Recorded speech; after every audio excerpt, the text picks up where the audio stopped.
Kamusta ka na, Kong Chel? Anyway, marami ho tayong pag-uusapan dito po sa Kamara.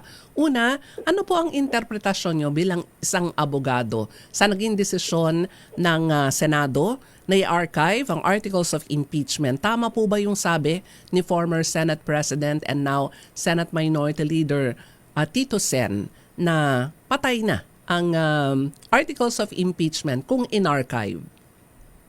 Well, unang-una, mas mainam sana kung hindi mo na in-archive ang kaso at inintay yung magiging pasya ng Supreme Court doon sa naihain na motion for reconsideration.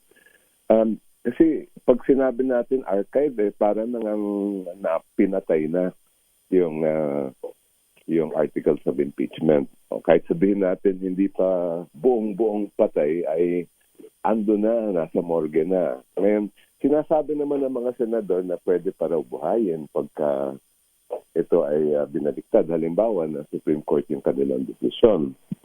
Pero mas mabuti sana kung ginalang nila yung proseso. Kasi alam naman natin lahat na pag may hatol ang ating Supreme Court, pwede pa naman i-reconsider yun. At hindi pa naman final kasi yung judgment ng korte. Mhm. So, ibig sabihin, Kong Chel, ang gusto talaga dapat na gawin ay hinintay yung second motion for reconsideration ng prosecution. At ang sabi nga rin ng statement ni House Speaker Martin Romualdez, bakit ba nagmamadali? Ayun na nga. At hindi yan, Milky, hindi siya second motion, ha?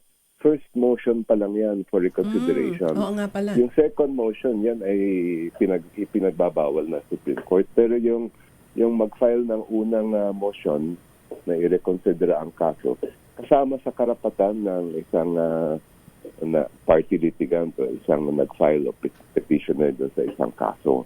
Mhm. Ngayon, yun na nga yung isang bagay na nagtataka rin kami. Bakit nung una ay ang tagal-tagal na bago na-convene ang impeachment court.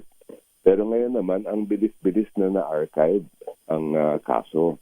Kung maalala natin, Disyembre pa yan, na-transmit sa Senate ang articles of impeachment.